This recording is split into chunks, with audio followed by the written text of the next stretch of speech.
Ok. Bueno, pues vamos a dar inicio entonces al seminario de usos de la imagen y el audio en la investigación. Esta es nuestra 11ª sesión. Y el día de hoy, pues, tenemos el gusto de que nos acompañe un invitado especial que justamente también se encuentra en la Universidad Iberoamericana Ciudad de México, que es de donde nosotros, pues, nos valemos para hacer esta iniciativa por medio del Departamento de Ciencias Sociales y Políticas. Pero antes de presentarlo, quisiera recordarles que tenemos una colecta de cámaras. Pueden ir a dejar pues, su cámara al Departamento de Ciencias Sociales y Políticas. em, y lo que buscamos es que esta cámara se vaya al colectivo Casa Clip para seguir funcionando en los diferentes empeños sociales que tiene esta iniciativa y que ese trabajo con infancias, ese trabaja con gente de comunidades, ese trabajo social que hace Colectivo Casa Click. Entonces, si tienen alguna cámara usada, vieja, que ya no utilicen, análoga, digital, no importa, incluso un celular que solo le sirva la cámara, todo es bienvenido, la cosa es sumar, todo suma, entonces, pues, les agradecemos mucho justamente, pues, que puedan compartir. Ahora sí, para no hacer más largo el asunto, vamos a presentar a nuestro ponente del día de hoy. Hoy tenemos al doctor Pablo Martínez Zárate, quien es artista visual y cineasta experimental. Él trabaja con documental, instalación, cine expandido, explora vínculos entre memoria, cuerpo y territorio y también desarrolla dispositivos híbridos, investiga nuevas formas de narración crítica y resistencia sensible en contexto de crisis social y política, y su obra ha sido presentada en museos, festivales y laboratorios culturales en América Latina, Europa y Estados Unidos. Entonces, sin más preámbulo, te dejamos la palabra, Pablo. Adelante, por favor, bienvenido a nuestro seminario. Muchas gracias, Jorge Manuel. Es un gusto compartir con ustedes esta tarde. Me gustaría comenzar por decir que estoy aquí en un espacio común con un seminario también de doctorado. Cuando Jorge me invitó a este espacio, dije, bueno, tengo clase, es una clase que viene a tono con su tema del seminario y ahorita diré un poquito más al respecto. Y creo que pues vale la pena juntarles porque además ha sido un semestre muy movido y les debo horas. Y entonces dije, no, así tenemos tres horas hoy. No, no es cierto. Este, o sea, un poco sí, pero un poco no. Les voy a comenzar a compartir pantalla en unos instantes, pero antes me gustaría dar un par de comentarios sobre este seminario en el que estamos ahorita compartiendo de este lado. Es un seminario que, bueno, se inscribe dentro del doctorado en estudios críticos de género de la Universidad Iberoamericana, aunque hay estudiantes de otros programas de posgrado, tanto de maestría como de doctorados en comunicación, en letras, entre otros. Y en el programa oficial, que además viene como mucho a tono con lo que quiero compartir hoy, lo que se ha ido compartiendo en el subtítulo ya más personalizado de este seminario, el título oficial es El cuerpo configurado, narrado e imaginado. Acá le puse un subtítulo a esa noción como del cuerpo configurado, narrado e imaginado, que es Seminario de Metodologías de Investigación Artística y Escrituras Experimentales. Y lo que hemos ido trabajando acá son como modalidades de expansión de los procesos de escritura desde las ideas o desde las intuiciones de la investigación artística. Y entonces me gustaría partir como de un preámbulo general de qué podemos entender por investigación artística o qué hemos entendido en el marco particular de este seminario, de la práctica de investigación que hago acá en la Ibero, para después ya saltar ahora sí a cómo podemos hablar de estrategias transmedia para la investigación, ¿no? Que es un poco el marco temático que también aquí nos permite aterrizar un semestre de reflexiones para una última parte de nuestro curso. Entonces, la investigación artística, que en realidad se cruza con otras categorías de investigación y son categorías normalmente de corte más metodológico, aunque sí conceptual y teórico, pero que sobre todo impactan directamente en los modos de hacer la investigación, se refiere particularmente en este caso a estrategias de investigación que recurren a la práctica artística como modalidades de generación, ya sea de datos, pues sí, como de un corpus en general, ¿no? Esta noción de la investigación artística como tal se cruza en castellano con otros campos conceptuales. En Latinoamérica, por ejemplo, es muy común hablar de investigación-creación, y sería como esa gran categoría que se ha utilizado mucho, no solo en México, como decía, sino en Latinoamérica, que a mí me gusta y que sí es, digamos, conceptualmente la más cercana a la investigación artística, pero que esencialmente yo pienso que toda investigación es creación, ¿no? O sea, toda investigación implica un proceso de creación de una u otra manera, y por eso siempre me ha generado un poquito de ruido esta noción de la creación como principio, como rector de esta metodología. Entonces, creo que lo artístico está más concreto en su apunte o en su dirección hacia las técnicas artísticas con las que estamos en este contexto del seminario de acá, procesando imágenes y sonidos o produciendo, procesando, compartiendo imágenes y sonidos en el contexto de una investigación en general. Eso por un lado. Otras categorías que están cercanas a la investigación artística, pues tiene que ver con estas metodologías experimentales, metodologías horizontales, investigación basada en la práctica, en fin, como otros modos de, pues no solo operar la investigación, sino también acuerpar la investigación, que es algo fundamental acá, y que están en contacto con la investigación artística, ¿no? Pero a mí sí me ha gustado enfatizar este componente de lo artístico, digo, más allá de esnobismo, lo que sea, como una cuestión descriptiva de los procesos técnicos a los que nos estamos enfrentando al momento de procesar esas materialidades imaginarias, o sea, que pueden no solo ser imágenes como tal, sonido, em, con las que estamos trabajando. Entonces, bueno, ese es un gran preámbulo y desde ese lugar es que acá hemos explorado con investigaciones que no necesariamente tienen que ver con producción artística. Hay unas que son súper cuantitativas, otras muy teóricas, otras sí quizá más horizontales. ¿Cómo podemos expandir nuestras escrituras para entonces sí empezar a encontrar algunas estrategias concretas que independientemente que estemos o no trabajando en un campo artístico, podamos implementar? Solo para cerrar este comentario, hay un montón de reflexiones recientes, sobre todo desde la pandemia, documentado también en algunas notas de congresos. Mucho ha salido de Holanda, por lo menos la documentación que tengo viene mucho de Holanda, donde ya incluso se ha inaugurado un nuevo prototipo de doctorado, por ejemplo, que es un doctorado que se llama PD, que viene más como de las ciencias aplicadas, como de la medicina, así que es Professional Doctorate y que ya se está aplicando para las artes también, ¿no? O sea, ya no es PhD la figura, sino es un PD que reconoce el componente de investigación basado en la práctica. Y esto como que ha generado una reflexión muy activa de cómo se distingue la práctica artística con las humanidades, las ciencias sociales y las ciencias naturales. Y curiosamente, se ha generado como ciertas intuiciones alrededor de la noción de que la investigación artística muchas veces es mucho más cercana a la investigación en ciencias duras, experimentales, de laboratorio, que a las humanidades, por ejemplo, ¿no? O sea, tiene que ver con procesos técnicos y con una experimentación técnica que en sus modos de organizar, tanto las hipótesis o preguntas, la recolección de datos, la iteración de los experimentos, tiene mucho que ver con las ciencias experimentales duras de laboratorio, la química, la biología, etcétera. Entonces digo, eso es una reflexión que me parece muy interesante porque muchas veces se asocia más del lado de las humanidades, por ejemplo, ¿no? Y no necesariamente es el único terreno de cercanía o de resonancia que tiene la práctica artística. Bien, ese es un gran preámbulo. Digo, en cualquier momento también siéntanse libres de preguntar. No sé si normalmente reciben como interlocución del Facebook o de acá o de los Jorges Manuel, también como si hay inquietudes, preguntas y normalmente las toman, adelante, por favor, ¿no? Ahora sí voy a compartir la pantalla y bueno, aquí tengo un montón de cosas.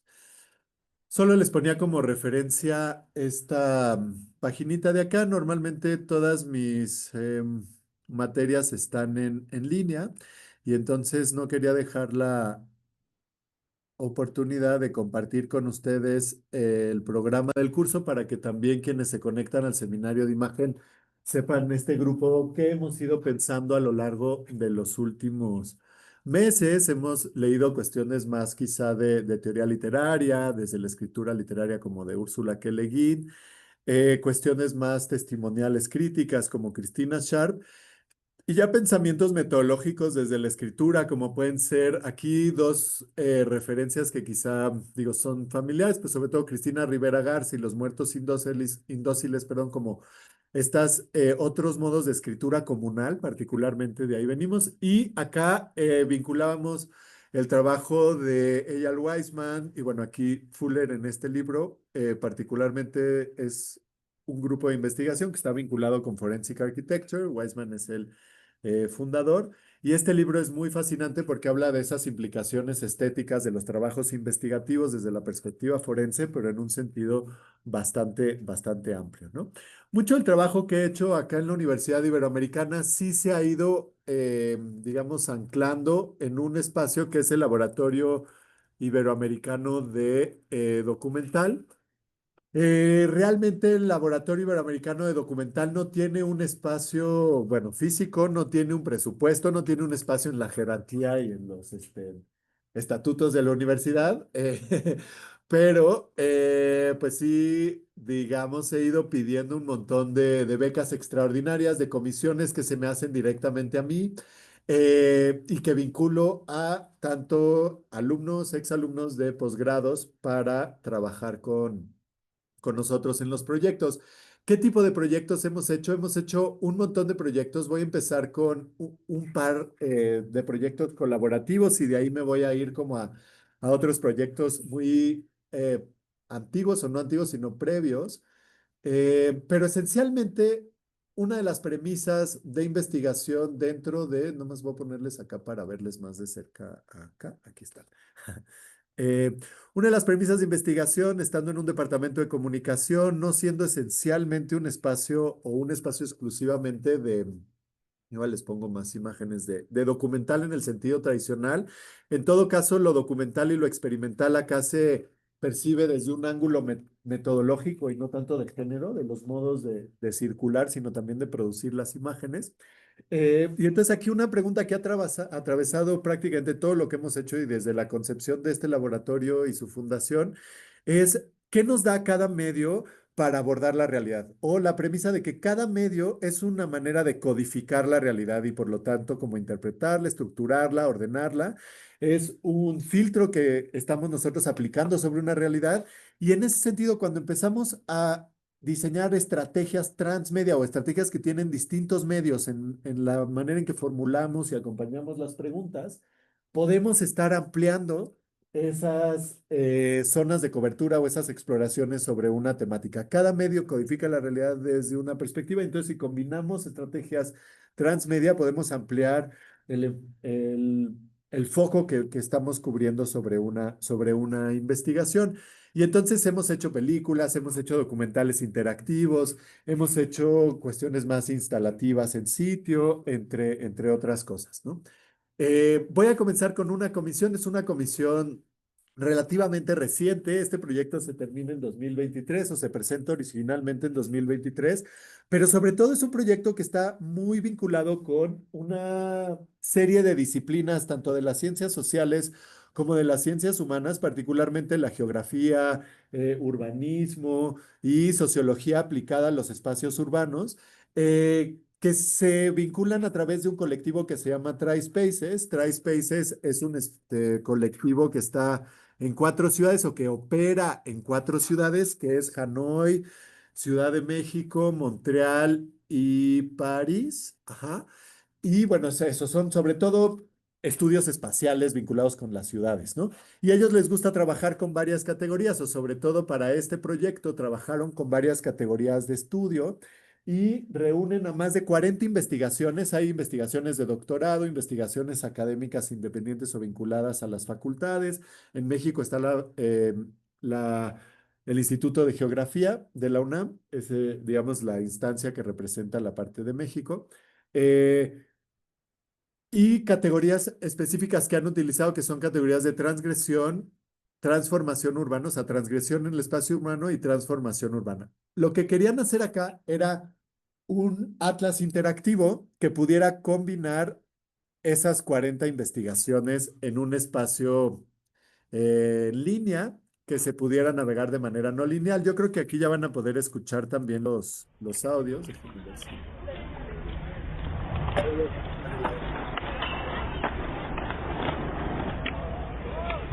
Siento que ya ahí ya pasa el audio, ¿no? Si le pongo mute y ya sale bien. Va, súper.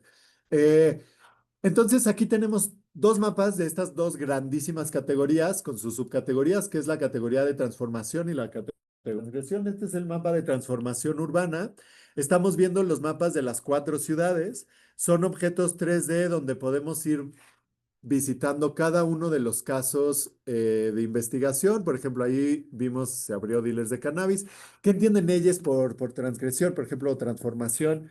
Son, por un lado, prácticas culturales fuera de la norma y tienen que ver con iniciativas artísticas, con minorías que toman el espacio público, que llevan espacios también que ellos gestionan. También con prácticas al margen de la ley, como los dealers, como las rutas migratorias, como tianguis, etcétera, ¿no? Y entonces, por ejemplo, aquí dealers, tenemos el ejemplo de este caso. Tenemos en todos los casos una pequeña descripción del caso y al mismo tiempo tenemos una ficha completa del caso donde podemos ver las otras categorías de análisis. Por ejemplo, en transformación son los tipos de transformación y las escalas de transformación a nivel urbano.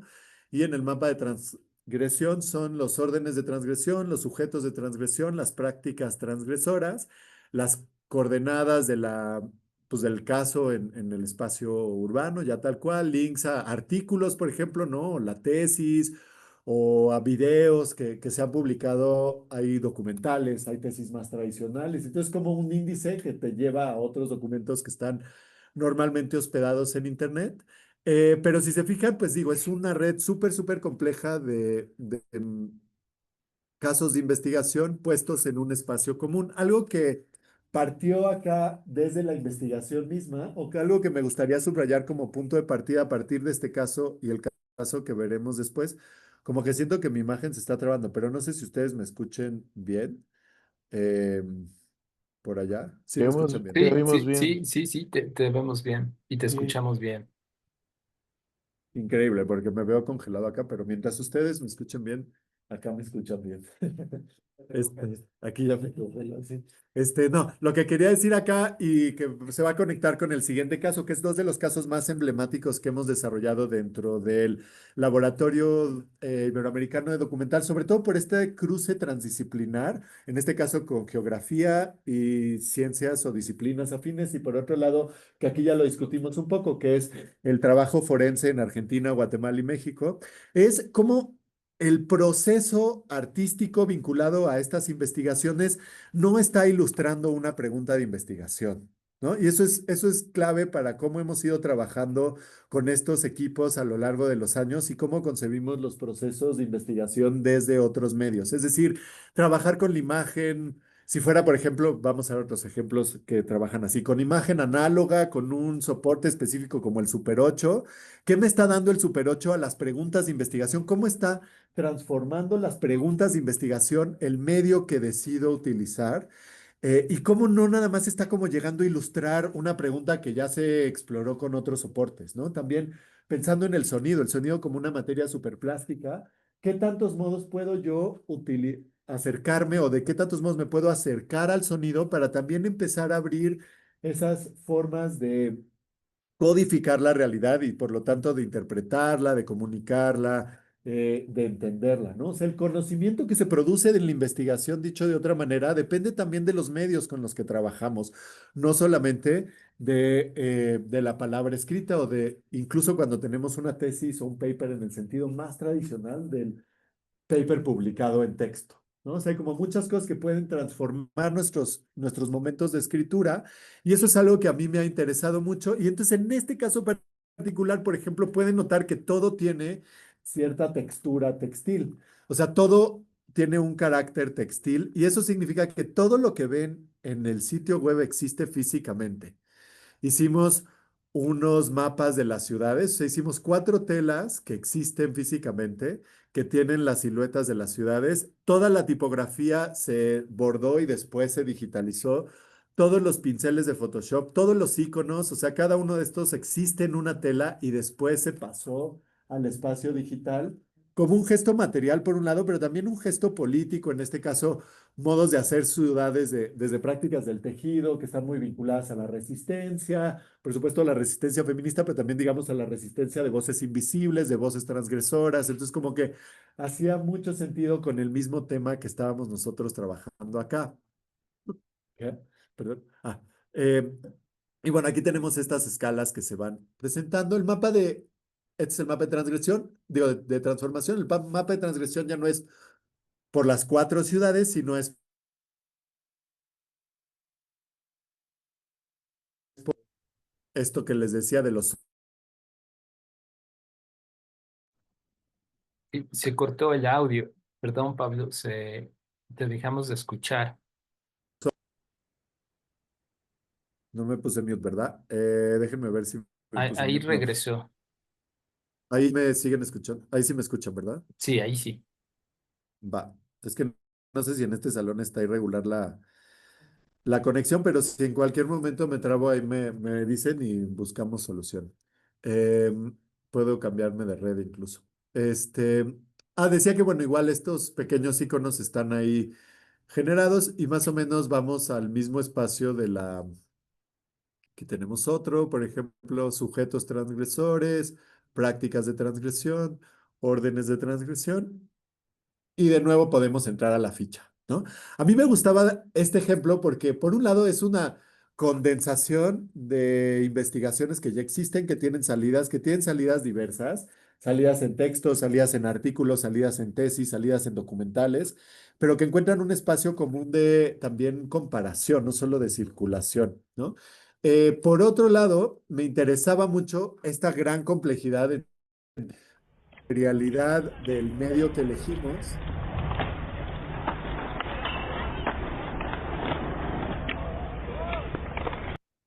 Ya le puse mute en teoría. Ahí está. Del medio que elegimos, este es un gran... al principio nos pedían un directorio del proyecto, ¿no? Y le dije, bueno, ¿qué tal si hacemos un mapa en lugar de un directorio? ¿Y cómo sería un mapa de pues, todas estas iniciativas que están vinculadas en este proyecto de investigación? Entonces aquí están las personas investigadoras, hay quienes deciden dejar todos sus datos, un poco cuál es también su vínculo con el proyecto. Hay otros que son proyectos y organizaciones, ¿no? Y entonces aquí tenemos cada uno de los iconos, igual aparecen y desaparecen.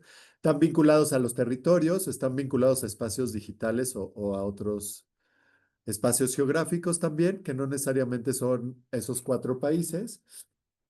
Pero bueno, era un ejemplo lindo también de una gran red muy compleja que termina trasladándose al espacio digital y encontrando una nueva materialidad para vincular esas investigaciones que tienen una identidad separada, ¿no? Entonces, creo que es un buen punto de inicio para reflexionar cómo hay iteraciones de las investigaciones o cómo se pueden ir transformando las investigaciones según estas superficies mediáticas con las que se van encontrando, con las que van también trabajando. Para ejemplificar esto, yo me quería meter a los documentos, ay no, no es ahí, a los documentos de trabajo, porque son muy ilustrativos de la complejidad que implicó llevar un gran cúmulo de datos a una presentación ya como más visual. Normalmente todos los proyectos se desarrollan por practicidad acá en el laboratorio ¿qué está?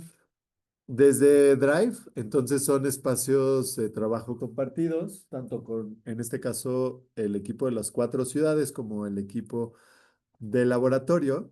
Y entonces, uno de los insumos con los que estuvimos nosotros trabajando gran parte del proyecto fue esta base de datos. Es una base de datos que tiene todas las fichas de los proyectos y las categorías de investigación con las que estuvieron trabajando ellos cada uno de los casos.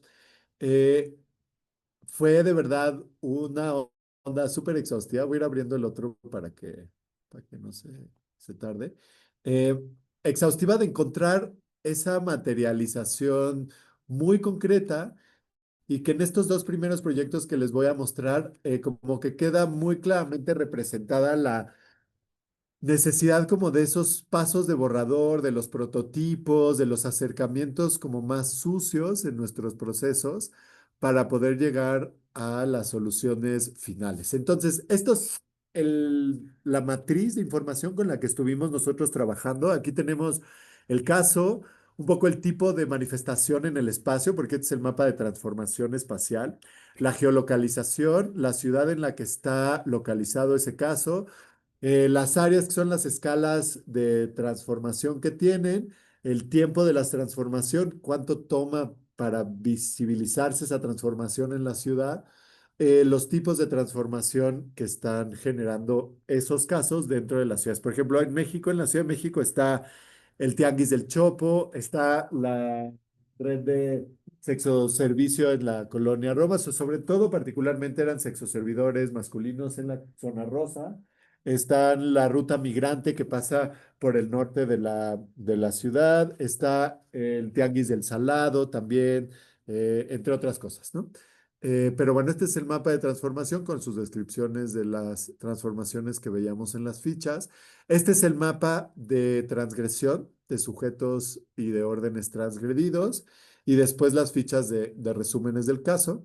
Podemos ver después estos otros documentos de trabajo que son los primeros momentos de interpretación de estos materiales, cómo nos fuimos nosotras acercando a estos datos, qué tipo de soluciones visuales, cómo íbamos a encontrarle espacio a todas estas capas con estrategias visuales específicas para cada una de las capas de información. ¿Qué implicaba en cuanto a niveles técnicos? Y aquí introducir una primera distinción entre dos niveles o estratos de la investigación artística a la que a mí me gusta referir todo el tiempo, que por un lado es la investigación en un nivel técnico y por otro es la investigación en un nivel narrativo o en un nivel del relato, ¿no? Es decir, qué herramientas, qué lenguajes, qué códigos, qué tecnologías estamos utilizando y después qué preguntas, qué temáticas, qué aspectos de la realidad estamos explorando. Digamos, en proyectos que son muy de investigación artística, muchas veces lo que se está explorando es una propia técnica, ¿no? O sea, el relato o el discurso o la narrativa explora una propia técnica. Las posibilidades de los reveladores ecológicamente amigables en el cuarto oscuro, por ejemplo, ¿no? Y ese puede ser ya una investigación que tiene una premisa técnica, pero esta distinción nos ayuda a pensar también en que cada temática de la realidad que estamos explorando exige una estrategia técnica diferente. Si no podemos replicar nuestras estrategias técnicas independientemente de las realidades que estamos explorando y podemos escuchar a esas realidades desde las necesidades de cada una de esas realidades y encontrar el medio correspondiente. O dicho de otro modo, ¿qué medio es o qué me da cada medio para la realidad que estoy explorando o para los aspectos de la realidad que me interesan? Entonces aquí empezamos a ver esas soluciones técnicas, la tela, ok, la tela, pero no va a ser la tela en una instalación física, va a ser la tela en un modelo 3D. ¿Cómo se transforma la tela cuando se lleva a un espacio 3D? Esas transformaciones que suponen en términos tanto de arquitectura de la información como de visualización de esa arquitectura de la información en este caso. Aquí, por ejemplo, son recortes con tela para empezar a visualizar los espacios sobre un mapa, prototipos de cómo se comporta la tela sobre un, déjenme se los pongo, ahí está, ahí se ve, ¿no? Ahí podrían, si están viendo ya la pantalla completa, supongo, ¿no? Y entonces, eh, aquí estamos viendo simulaciones de cómo cae una textura con propiedades de tela sobre un objeto 3D para generar esas telas que existían. Se ponían sobre estas geografías que yo saqué topografías de cada una de las ciudades. Se les daba mayor o menor relieve a esas topografías para generar, pues sí, esas profundidades, esos relieves. Y fuimos creando los prototipos en función de eso. ¿Sí? Que fue, bueno, ahí cada equipo requiere como de conformaciones diferentes. Aquí estábamos trabajando con dos arquitectos que estaban llevando la parte de los modelos, pero también con un artista textil que trabaja el bordado, con un proceso de diseño que hacía yo con otra persona, en fin, ¿no? Como que cada proyecto va planteando esas exigencias técnicas según las narrativas o las preguntas de investigación y también el discurso que vamos nosotros planteando, ¿no? Aquí podemos ver esa complejidad de tratar de sintetizar todo en un espacio de representación común, porque de verdad o sea, se aplastaba todo y fue muy complejo ver hasta dónde usábamos los colores que el colectivo Spaces ya tiene identificadas las ciudades con esos colores. Entonces, ver si lo usábamos hasta el grado de las fichas o no. Ahí decidimos no porque se saturaba demasiado, etcétera. Un momento previo, nada más para que vean algunas de los insumos iniciales son el logotipo. Desde el logotipo existe físicamente, ¿no? Aquí vemos ese primer bordado del logotipo que después se hizo parte de la plataforma. Aquí vemos las aplicaciones. Toda la tipografía partió de esta tipografía. Todos los puntos que ven partieron de estos puntos que fotografiamos y después convertimos en pinceles digitales y demás. Entonces, a mí me interesa un montón esta traslación entre procesos o entre materialidades, porque como que en esas migraciones entre materialidades empezamos a encontrar distintas resonancias, distintas formas también de abordar las temáticas con las que estamos trabajando, ¿no? Aquí literal estamos viendo todo el proceso de transformación de unos bordados en una tipografía específica y, y los reversos, que era algo que nos gustaba mucho. Ese es el reverso de la puntada. Entonces, también hacer visibles los reversos, qué implica hacer visible un reverso, etcétera, etcétera, ¿no? Aquí están los reversos más detallados y las puntadas con un poquito más de detalle, Versión ¿no? especular, ¿no? ¿Perdón? Versión especular también se podría Sí, decir, ¿no? sí. Que es interesante, ¿no? O sea, si pensamos en estrategias de investigación que vinculen lo documental incluso con lo especulativo, ¿no? Pensando qué materialidades me pueden llevar a trabajar con esas preguntas más especulativas, que es algo que me ha interesado mucho también, la especulación como un modo como una metodología de investigación, ¿no? Que muchas veces le tiene resistencia desde ciertas disciplinas. Aquí podemos ver otros de los insumos. Estas son las topografías que estuve exportando. Aquí, ya no me acuerdo si las primeras pruebas de visualización de esas topografías. Estas son las topografías reales. Son pruebas de interacción, pruebas de las fotografías de los retazos. O sea, todo realmente existe físicamente, ¿no? Eh, Súper. Ya, digamos aquí, bueno, estas son simplificaciones de cómo se representarían los espacios y a partir de esto empezamos a trabajar, que es una suerte se le conoce como wireframe en los procesos de diseño, ¿no? Y aquí vamos trabajando con eso. Digo, este ejemplo, de nuevo, por ese lado me permitía decir esto, pero algo que he estado desarrollando en los últimos años es como una reflexión abierta desde la metodología artística de cómo cada proyecto, según las disciplinas con las que se encuentra, está generando también intuiciones metodológicas desde otras disciplinas. Es decir, este atlas lo resolvimos desde premisas metodológicas de la geografía que antes eran completamente desconocidas para nosotras, ¿no? Hay todo un componente de la investigación que implicó trabajar, por ejemplo, con tipos de mapas, estrategias para representación cartográfica, cuáles estrategias nos funcionaban y esas intuiciones desde la geografía, que ya era una disciplina desde donde nos estaban arrojando las investigaciones, permearon en nuestros modos de hacer investigación, en este caso visual, para la plataforma y cambiaron la lógica de trabajo, aquí pensando sobre todo en intuiciones desde la geografía, pero en este otro proyecto que acá ya habíamos revisado, pero aquí voy a poner énfasis como en otros temas, pero que les comparto por ahí, es un proyecto realizado en colaboración con el Instituto de Estudios Latinoamericanos de la Universidad Libre de Berlín, particularmente con Anne Hufschmidt, es una investigadora que viene también desde las ciencias sociales, ha hecho varias pelis y nos conocemos, bueno, nos conocimos por eso, pero sobre todo ella me busca para alguien que le pudiera ayudar a hacer esta narrativa inmersiva, ¿no? Eh, Les voy a poner el tráiler para que vean más o menos de qué va. Y los restos que se han encontrado hablan, dan el mensaje, qué fue lo que pasó.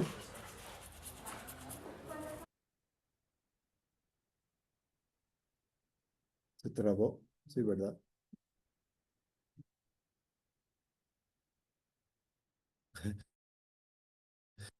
A mí me gusta mucho la voz del final, pero me voy a saltar la intro. Al final hay un testimonio que dice, el trabajo que hacemos es la voz de un forense. El trabajo que hacemos no es por los vivos, digo, no es por los muertos, es por los vivos, ¿no? Como esa noción de un trabajo de investigación que es para el presente y para el futuro, incluso cuando es una labor forense, para mí engloba gran parte del enfoque que está detrás de estos procesos de investigación artística, particularmente pensando que la investigación puede redibujar los horizontes de posibilidad, y ya no solo el arte, yo pensaría cualquier tipo de investigación lo que está haciendo es jugar con esos horizontes de posibilidad, y si trabajamos con más medios, estrategias transmedia, lo que estamos haciendo es ampliar o empujar esos límites. Aquí lo que vamos a ver son 8 escenas masivas construidas en... Voy a ponerle mute, pero ahorita resalto el audio construidas en una tecnología que es este Web 360 o Web VR. Tenemos fichas de personajes que son buscadoras científicas forenses y tenemos pequeños videoensayos, son más de 80 minutos en total, que en su gran mayoría son videoensayos eh, testimoniales, es decir, recuperan testimonios de trabajadores forenses. Aquí vamos a escuchar a Mercedes Salgado de la... Déjenme lo hago más grande aquí la resolución. Del equipo argentino de antropología forense. Eh, no me voy a detener tanto como en los testimonios de este proyecto, sino en cómo usamos la imagen y cómo fuimos transformando los usos también de la imagen y del sonido. Tenía una premisa como muy fáctica, documental, y quería trabajar con la textura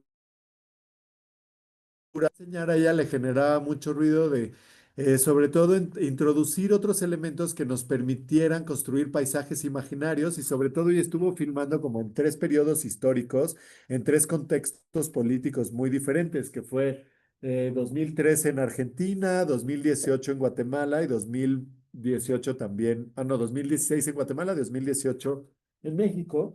Y entonces cámaras diferentes, contextos sociopolíticos muy diferentes que tenían estos temas en común, pero una manera de construir paisajes que los vinculara era precisamente a partir de fragmentar esos registros videográficos. Y entonces una de las premisas de investigación acá fue cómo podemos introducir la ilustración, el collage, la intervención digital de esos materiales documentales para generar una estética que pudiera unificar estos paisajes forenses, que cada uno de ellos tiene una temática distinta que vincula las, los testimonios, los videos que tienen, las tonalidades o los colores que se utilizan y los audios, porque los audios son independientes de cada escena, ¿no?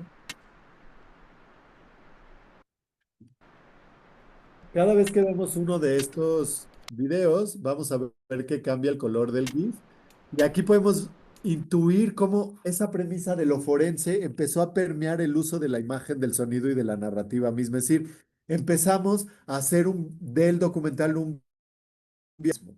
Y para mí, de nuevo, el Atlas y esto encarnan de manera muy clara cómo cuando entramos en contacto con otras disciplinas y dejamos que influyan en nuestros modos de preguntar, de abordar las preguntas, de documentar, de transformar esa documentación en relato, en narrativa de investigación, podemos transformar nuestras metodologías con estas otras inspiraciones metodológicas, en este caso desde lo forense incluso en términos simbólicos, ¿no? O sea, ¿qué implica la labor forense? Implica el rastreo, la identificación, el nombrar, una justicia que restituye ese cuerpo desaparecido, esa persona desaparecida, se convierte como en una manera muy simbólica de nombrar también la investigación en sí misma, ¿no? O sea, toda investigación implica un rastreo, una identificación, una elección de etiquetas, de nombres, de conceptos que van definiendo esa realidad, ¿no? Y tienen una carga política, sí. Yo escatológico como forma de narrativa, o sea, lo escatológico, porque o sea, me parece interactivo como un videojuego. Silent Hill, Resident Evil me recuerda mucho. O sea, tiene como ese sello, ¿no? Este Creo que te- el sonido también. que tiene todo que ver con el tema, ¿no? Otra vez. Y este es particularmente la escena. Diseñamos absolutamente todo el proyecto y el horror, sí, también, ¿no? Entonces, cómo lo abyecto también puede generar cierta repulsión. Y aquí este es un tema que genera mucha resistencia, intimidación, trauma, antes dentro de ciertas sociedades y comunidades. ¿Eh? Así es. Y entonces en ese sentido vale la pena pensar que podemos nosotros desde la estética, y esta fue una de las funciones claves de la investigación estética en este trabajo, que fue cómo podemos hacer que la banda entre a este espacio forense. Normalmente del espacio forense queremos salir, ¿no? Ahorita estoy trabajando otro proyecto con Anne, en donde ya no es el paisaje de búsqueda o la labor de quienes buscan, sino ir a la institución. Y entonces estamos en varias morgues y estamos grabando y vemos cómo hay gente que se sale de la morgue, ¿no? O sea, como que no soporta el... O sea, eso genera esta realidad. ¿Cómo podemos desde la estética compensarlo para que no entres y te quieras salir a los 2 minutos? Lo que sí es que está pensado también para regresar. Es un gran archivo de consulta. Son más de 80 más todo el tiempo de lectura que implicaría estas fichas. Y entonces también es una narrativa que se piensa fragmentaria. Ahorita voy a arreglar la escena anterior, simplemente ir estableciendo que cada escena, como decía, tiene su temática y eso nos permite agrupando los testimonios, ir agrupando lo demás. Esta es una intuición que yo combino mucho con otra noción metodológica que le llamo poética de la información y que es de Freire, que es la investigación temática, ¿no? Y todo gran tema se puede subdividir en pequeños temas que nos hagan más navegable ese viaje por los universos de investigación que estamos trabajando. Eh, el Ministerio de la Ley, esta es esta dualidad. Y finalmente, un epílogo que cuenta el de Jorge Velarde, que es una persona a quien le desaparecen a su pareja durante la dictadura y empieza a reconstruir los llamados vuelos de la muerte con una pieza poética también eh, hacia hacia las artes como modo de evidencias desbordantes, ¿no? Voy a mostrarles ahora también unos documentos de trabajo, porque me interesa mucho que puedan ustedes vincularse con esa parte del proceso, pensando también en un seminario que busca reflexionar sobre los usos de la imagen y del sonido en los procesos de investigación. De nuevo, cómo se trastoca una investigación cuando decidimos trabajar con materialidades, en este caso visuales y sonoras, ¿no? Eh, Aquí vamos a ver la evolución de este proceso, de las estrategias y de la toma de decisiones, pero también un momento que para mí ha sido muy revelador de la investigación, que es estas correspondencias o exploraciones cromáticas, que son muy simbólicas en lo que en este caso, una investigación artística le puede traer una investigación más sociológica o incluso histórica en términos de los regímenes del terror o de la desaparición forzada en Latinoamérica. Estas imágenes que Ana había levantado desde el 2013 y seguíamos levantando en el 2018, estaban ya marcadas por este contexto histórico, político, social muy concreto, ¿no? Y si nosotros vemos estas imágenes de un científico forense en un laboratorio, como que es muy difícil arrebatarles el peso histórico que ya traen estas imágenes de por sí, ¿no? Estas imágenes están cargadas por un peso histórico y político muy fuerte. Y entonces lo que se pretendía como un primer acercamiento de mi parte a esas imágenes era no arrebatarles ese peso histórico, porque también sería una doble violencia, por decirlo de alguna manera, pero aquí estaríamos encontrando otras capas de información que también están en esas imágenes. Y aquí una capa era meramente estética, que era una capa de color que está en la imagen. Y entonces, por ejemplo, aquí estamos viendo en un mismo paisaje, visto desde ángulos diferentes, un gran plano general del paisaje, la ropa encontrada en ese mismo desierto, un plano detalle de ese desierto o los huesos encontrados en ese desierto, como tienen una serie de tonalidades que nos hablan de esa realidad también, pero desde otro registro completamente distinto al histórico, al político, social, de los regímenes del terror, de las desapariciones forzadas, de las categorías con las que estemos trabajando estas temáticas. Y con esas identificaciones o ese ejercicio se hizo esta gran correspondencia temática con la que después aplicamos a cada una de las escenas ciertas tonalidades, ¿no? Eh, de aquí lo que vamos a ver es un proceso también de simplificación de esos paisajes en las capas narrativas, que es el fondo, las unidades secundarias, que son las fichas de personajes, y las unidades primarias, que son las intuiciones más de testimoniales, ¿no? Que vienen ya desde los testimonios como tal y los menús de navegación. Y ya a partir de aquí me voy un poco más rápido con estas notas de trabajo. Estas notas de trabajo lo que empiezan a documentar son aproximaciones a las soluciones formales, ¿no? O sea, no casarse con una solución de entrada de dibujo, qué estilo de dibujo vamos a usar, qué colores vamos a usar en los dibujos, qué trazos, por qué un trazo, por qué no otro. Después empezar con el gran reto de integrar materiales que provienen de universos visuales diferentes en un mismo universo visual. Ahorita que llegue al tema del archivo, como que haré mucho énfasis en eso, pero cada vez que estamos trabajando en investigación, estamos construyendo un archivo, ¿no? Y entonces, todo acto de construcción archivística implica la relocalización de documentos o de ítems de ese archivo. Cuando nosotros localizamos imágenes, textos, sonidos, tanto fuera de nuestro universo, es decir, que alguien más produjo y a las que yo me estoy acercando, o que yo produje y que estoy insertando en un contexto de investigación, necesito renombrar todos esos insumos, ya sea de una tarjeta de la cámara o de la grabadora con la que estoy trabajando, qué nomenclatura voy a utilizar para cambiar los nombres de esos archivos o la pongo ya en la grabadora para que automáticamente los grabe así.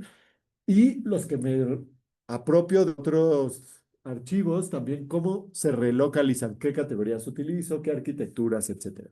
Aquí lo que empezamos a ver es la integración de de esos materiales con estrategias estéticas a un mismo archivo. Entonces, su relocalización implicó texturas sobre las imágenes, implicó una serie ya de manipulaciones o gestos de apropiación de los documentos de archivo.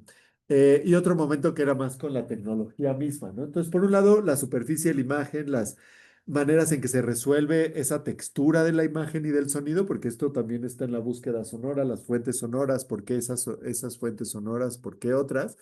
Y por otro lado, cómo se solucionan eso en una interfaz concreta de la imagen. Una cosa es cómo estoy acercándome a la imagen, cómo me la apropio, cómo la transformo y luego cuál será su superficie final. ¿Va a ser una tesis? ¿Se va a imprimir en la tesis? ¿No? ¿Va a ser una instalación? Paralelo a una tesis o a un artículo publicable hay un documental. ¿Solo hay un documental? ¿O hay un documental y un fanzine? ¿O hay una serie de carteles? En fin, cada superficie de imagen, podemos estar partiendo de una misma imagen, pero cada superficie de la imagen va a encontrar distintos retos técnicos a los que se tiene que someter a esa imagen y eso implica una relocalización constante de la imagen, ¿no? Y por eso, bueno, aquí pensamos, ¿qué estrategias tecnológicas nos van a servir para estos paisajes inmersivos? Después empezamos ya a introducir la línea, la textura del fondo para llegar a una propuesta un poquito más cercana, más depurada de lo que se convertiría en nuestra propuesta final, en donde empieza a aparecer el ojito como un gesto también de búsqueda, de alguien que observa, de alguien que está navegando estos espacios. Y en el contexto de esta pequeña charla, una ilustración de cómo el tema de investigación está marcando las estrategias de investigación. Y yo no le estoy llegando a imponer una estrategia que no necesariamente le corresponde a ese tema de investigación. Entonces, convertir el proyecto en un proyecto que nos invita a buscar, a una búsqueda forense, sería otra manera de decir esto, ¿no? Eh, este reto me vincula con esta intuición de la imaginación forense. Hay varios textos súper fascinantes de Anne, eh, con quien les digo, ahora estamos trabajando otros procesos. Hemos hecho muchos ejercicios para ese proyecto de Forensic Landscapes y para ahora el de paisajes institucionales de investigación alrededor de estas imágenes. Es decir, no solo es juntarnos, por ejemplo, ayer nos juntamos a ver materiales de este nuevo proyecto y uno era escuchar los audios de los clips de videos sin ver los videos. ¿Qué texturas se identifican? ¿Por qué se identifica esta? Entonces, si seguimos construyendo el proyecto, es un proyecto a 3 años, ¿no? Pero invitamos a gente a que se acerque al corpus de la investigación, que lo escuche, que nos ofrezca intuiciones teóricas, entre otras cosas. Entonces ya sistemáticamente está publicando un montón de textos alrededor de estas ideas, ¿no? Por aquí, esta investigación en paisajes forenses tiene algunas publicaciones muy, muy interesantes. Una de ellas que me interesa mucho es esta noción de las imágenes como zona de contacto, que es un poco el punto de cierre el que voy a tener acá. Pero ya pienso que las imágenes nos pueden invitar a entrar en contacto con la realidad. Es otro modo de entrar en contacto con la realidad. La imagen y el sonido es otro modo de entrar en contacto con la realidad. Y para mí esto se ha convertido incluso en una búsqueda ética y política al momento, por ejemplo, de hacer mucho cine expandido, que es con lo, ahorita no me adelanto tanto, pero sí como tratar de tocar las imágenes. ¿Cómo podemos procurar en un paisaje mediático hipersaturado, donde la imagen está cada vez más automatizada, generar zonas de contacto manual? O sea, como activar la manualidad como una forma de trabajar con la imagen, ¿no? Súper. En cualquier momento me pueden interrumpir de por allá también, ¿eh? No sé cuál sea la dinámica, pero siéntanse libres. Va. Eh, Súper. Este otro proyecto a mí me gusta mucho porque tiene que ver con los grandes retos que creo que las estrategias de imagen nos permiten a veces abordar, que no necesariamente nos permite abordar la escritura por su misma serialidad y secuencialidad, ¿no? O sea, por el espacio físico que ocupa la escritura, o al menos la escritura en el sentido más tradicional. Por eso en este seminario le hablamos de escrituras expandidas, cómo podemos encontrar otros soportes de escritura. Pero esencialmente este documental fue una comisión de la Cámara de Diputados y me buscan para hacer una película y un sitio interactivo que hable de 700 años de historia de México. Lo tenía que hacer en 3 meses y que durara más o menos media hora para que saliera en el canal 22 y así, ¿no? Entonces, pues esa era la premisa, 700 años de historia en media hora en 3 meses, ¿no? Y entonces, ¿por dónde abordamos una investigación como tal? Si yo me fuera, por ejemplo, por el medio del testimonio, ¿no? De voces expertas que me hablen de estos 5 momentos de la historia, porque estaba más enmarcado, no era muy abierto 700 años de historia. En México 2021 coinciden los 700 años de la fundación de México Tenochtitlán, los 500 años de su caída, los 200 años de la fundación, no, perdón, de la independencia, los 100 años de la fundación de la SEP y los 40 años de la fundación del Palacio de San Lázaro, de la construcción e inauguración de San Lázaro, que es quien comisiona además esta pieza. Entonces, esas 5 trayectorias históricas tenían que existir en un mismo proyecto. De nuevo, el testimonio hubiera sido desbordante en términos de procesos de investigación. Hacer las entrevistas, cuadrar las entrevistas, transcribir las entrevistas, calificarlas y luego editarlas en una narrativa correspondiente. Había una investigación bastante robusta a propósito de estos 4 trayectorias históricas y lo que hicimos acá es un interactivo donde podemos ir navegando por 5 capítulos que corresponden a estas 5 fechas, por un epílogo y por una introducción. Quizá vale la pena ver la introducción, en donde se plantea un poquito el contexto.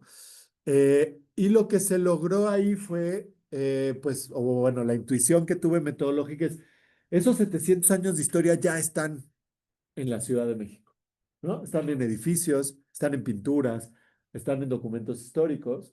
¿Por qué no vamos y registramos esa historia desde su materialidad más inmediata? O bueno, de esas huellas materiales, si no más inmediatas, y de esas huellas materiales que ya existen, y junto con una voz en off que tiene mucho que ver con el tipo de cine que hago más allá del experimental. Entonces, pensar en esos otros modos de interpretación. Les voy a dejar unos instantes, digamos 2 minutos nada más para que se den una idea.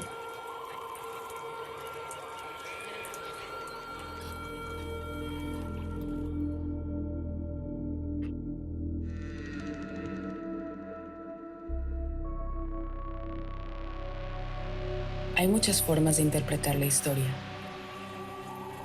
El criterio geográfico nos ayuda a entender la historia desde el territorio, desde los actos de habitación y desplazamiento que acompañan la travesía humana. El criterio temporal resalta las trayectorias en el tiempo de estos actos de ser y estar en la historia, de relacionarnos con el acontecer desde una época determinada. Cuando tiempo y espacio se entrelazan, aparece la política como trama de la historia. Aquí contamos la historia de las conexiones entre acontecimientos que a lo largo de los... Voy a dejar que la imagen siga un poquito porque creo que habla mucho también la imagen por sí misma. Pero aquí la estrategia de un montaje con superposiciones históricas, lo que y marades también de esas huellas históricas, lo que nos permitiera como abordar lo que parecía inabordable, o sea, un tiempo histórico que se desbordaba a la propia, a los recursos de la investigación, de manera como muy concreta al tiempo, al dinero y a la gente que podía participar y encontrar como esa grieta o esa poética de la grieta desde la cual estar trabajando, ¿no? Algo que me ha gustado reflexionar, ahorita es el puente también al siguiente proyecto, tiene que ver con cómo podemos, mediante estrategias, en este caso, por ejemplo, de superposición de estas materialidades, crear un nuevo orden temporal. Si cada medio tiene una manera de codificar la realidad, como comenzábamos hoy, y al momento de combinarlos, empiezo a crear como otros esquemas de abordaje de la realidad. A mí no me gusta hablar de representación artística tanto como de intervención, o sea, de actos de intervención desde la imagen, desde el sonido, desde la manipulación también de fuentes estéticas. Aquí lo que estamos viendo es como una nueva propuesta de temporalidad histórica, ¿no? Como de estructura y temporalidad histórica. Eh, y eso me gusta como hablar de poéticas de la grieta, poéticas de la vulnerabilidad y particularmente el montaje por grietas que tiene que ver con el siguiente proyecto que les quiero mostrar. Pero la verdad este proyecto le tengo mucho cariño porque por un lado fue darle la vuelta a algo que parecía muy difícil de esquivar y encontrar en la propia materialidad ya en el espacio otro tipo de lecturas a la historia, ¿no? Y otro tipo de trabajo con la imagen también, ¿no? Ujú. Súper. Y ahora voy con otro proyecto que me interesa mucho también en términos de...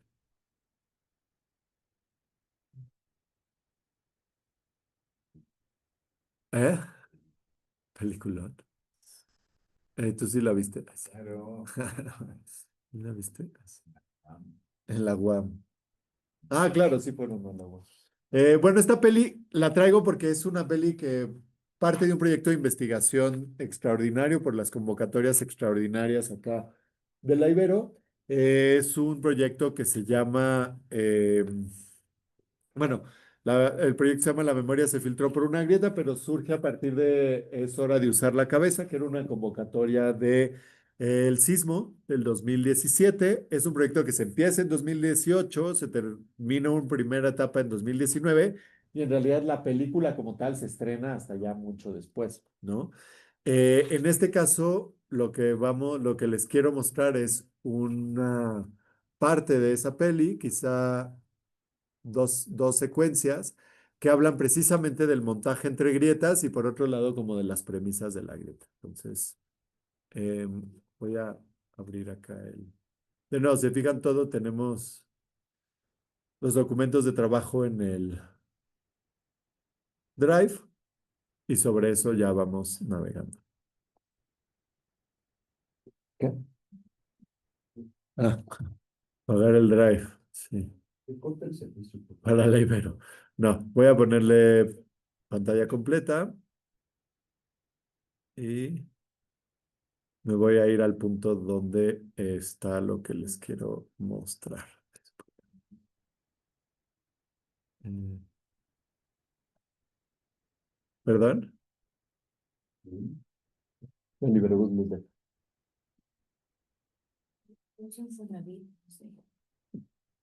Mm.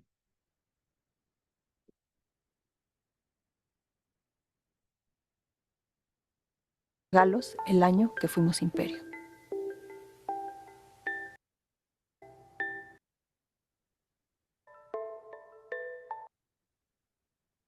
Crecer para que otra nueva... Perdón, ¿eh? Ahí voy. Ahí está.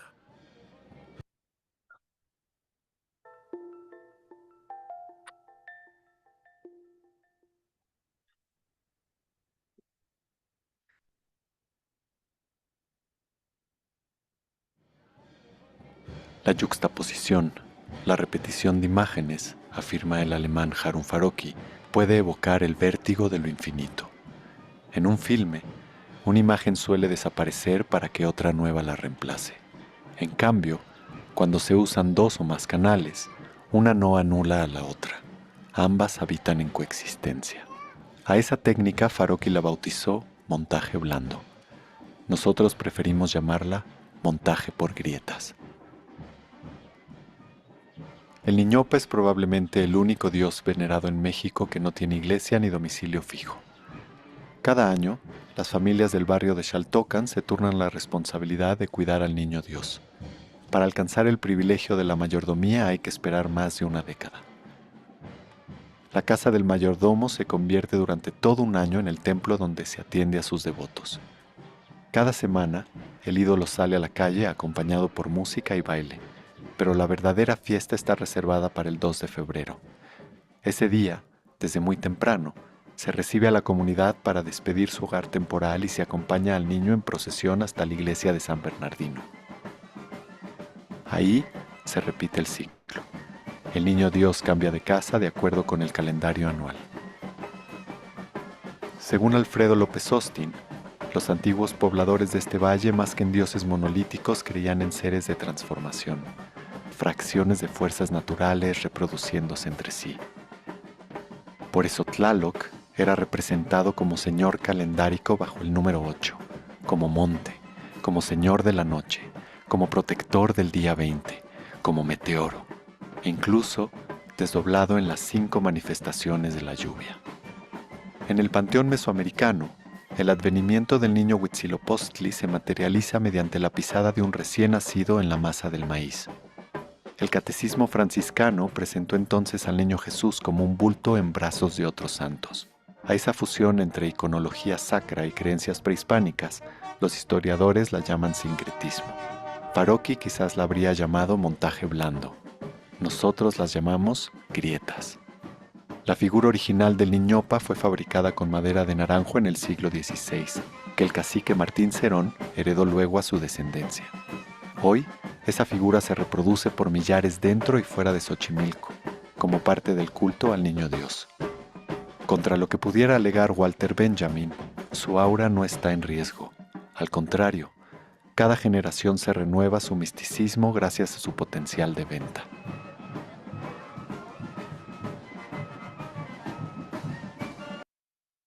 Aquí en esta secuencia me interesa sobre todo resaltar esta noción de Harun Farocki, que es un cineasta, pensador y artista alemán bastante influyente en la segunda mitad del siglo XX y hasta nuestros días, del montaje blando, ¿no? Porque, digamos, el montaje se podría resumir como la reorganización del mundo visible. Ahí estoy parafraseando a un cineasta de los primeros 30 años del cine, a Siga Bertov, que trabajó El hombre de la cámara de cine y otras pelis como muy influyentes también, que hablaba del montaje como la organización del mundo visible. Entonces, podemos pensar que todo acto de montaje es la reorganización del mundo, ¿no? En secuencias de imágenes y sonidos.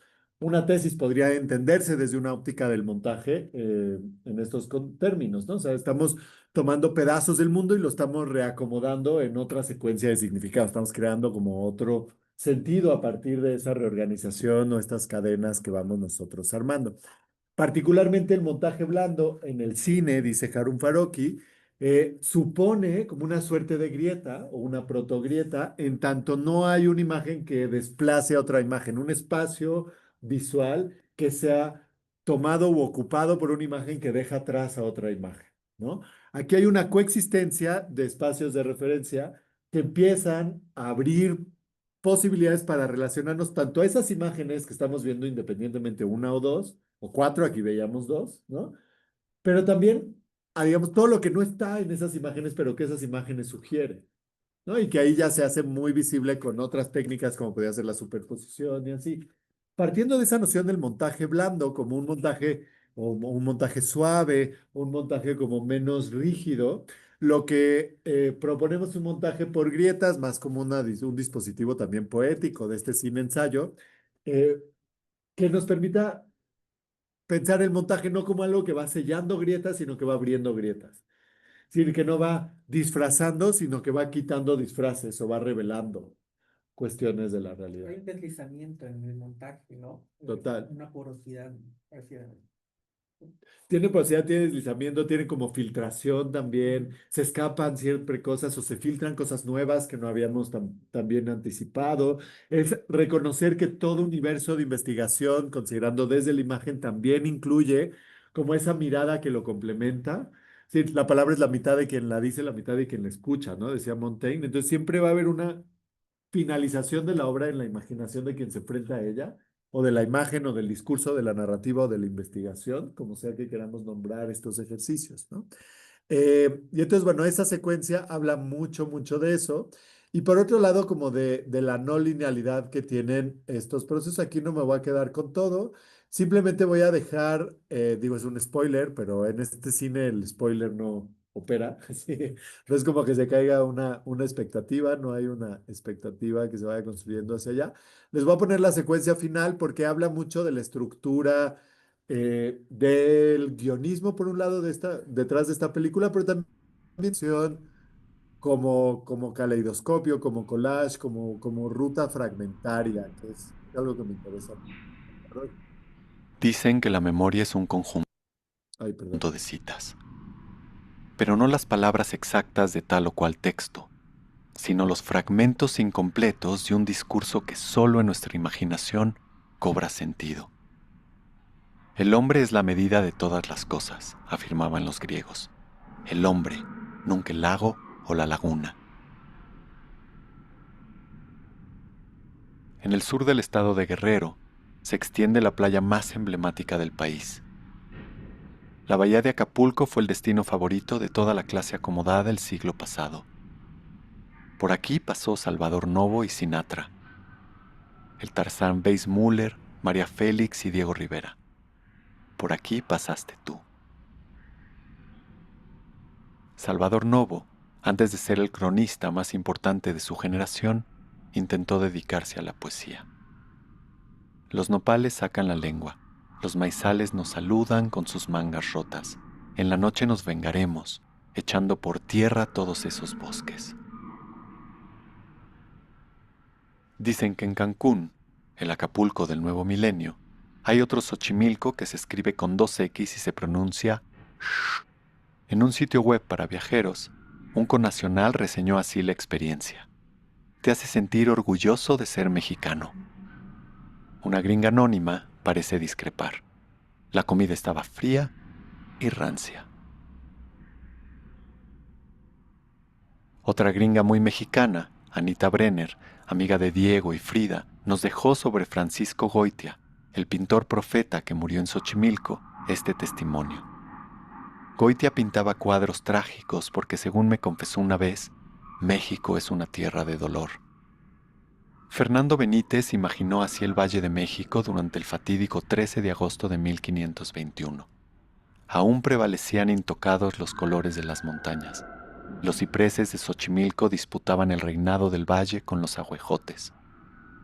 Según los sabios chililicos, los ahuejotes sostienen la agricultura chinampera. Encarnación de los dioses Quetzalcóatl y Tezcatlipoca, extienden sus raíces al inframundo y sus ramas hasta el cielo. María Eugenia Terrones afirma que la reforma agraria salinista sometió a Xochimilco a la voracidad de la ciudad, a su demanda insaciable de agua y de tierra.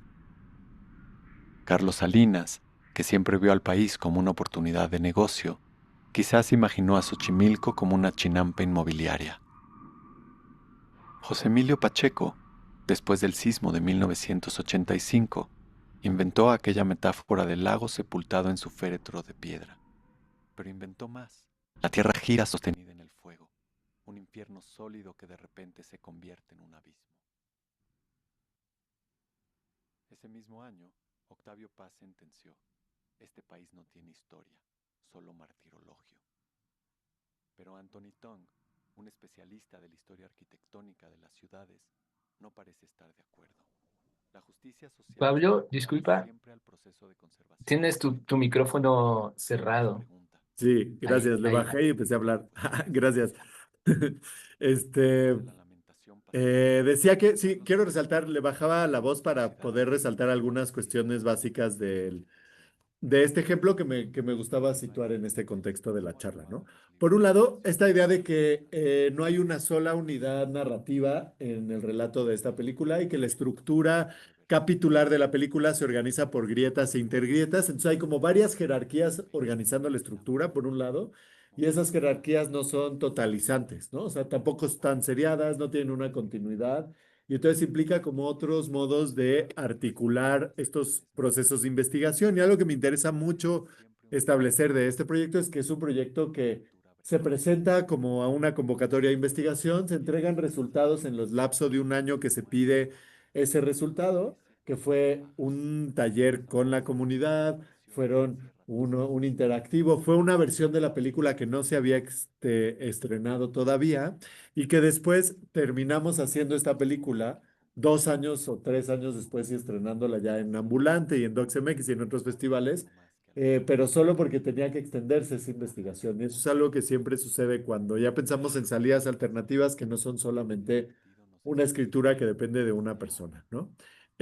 Por otro lado, el uso de distintas fuentes y estrategias para unificarlas, que es algo que ya anticipábamos en Forensic Landscapes, pero que aquí se trabaja desde el aspecto audiovisual.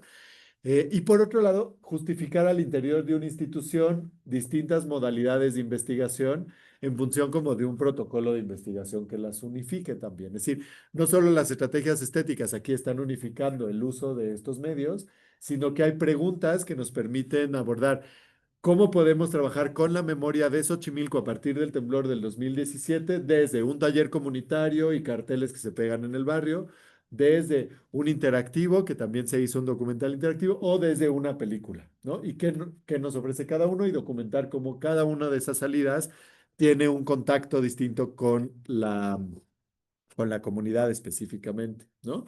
Aquí hay algo interesante que también es puente para los siguientes proyectos y una noción que me gustaría compartir y que sobre todo en este seminario de escritura expandida se ha enfatizado un montón, que es la noción del archivo y que tiene que ver con toda obra como que se desprende de un archivo y termina siendo un pequeño archivo en sí mismo también.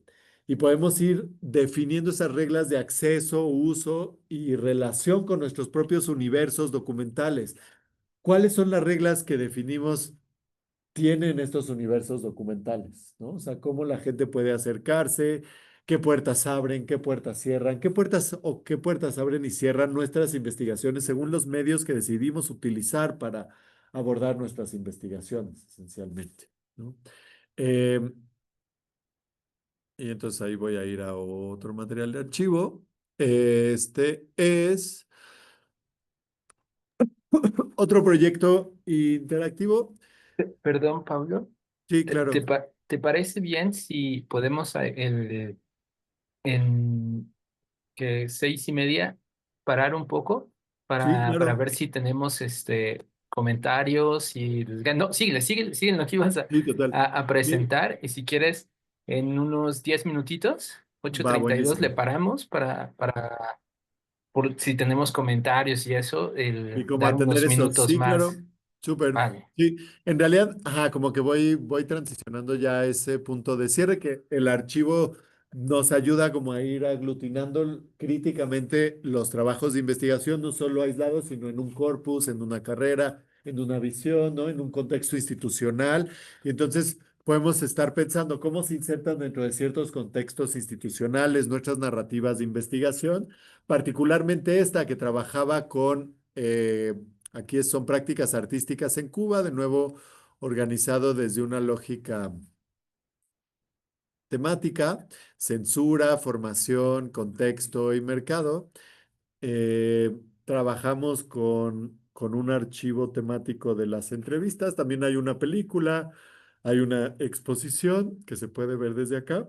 Y aquí Es podemos medio ver raro. O sea, por un lado, sí. son los restos de las entrevistas trabajadas como un pequeño archivo. Y entonces lo que les quiero enseñar son esos archivos también de trabajo que se van abriendo desde atrás y que van permitiendo también como la navegación de esos grandes universos para llegar al trabajo. Por ejemplo, aquí son todas esas entrevistas catalogadas por estos temas y ahí nos asegurábamos que todas las artistas estaban siendo utilizadas acá, ¿no? Y este otro, no, ese es el mismo, y este otro que es el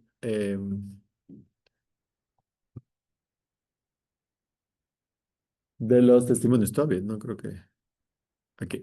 Em, ya de los fragmentos que se utilizaron para esas cápsulas, ¿no?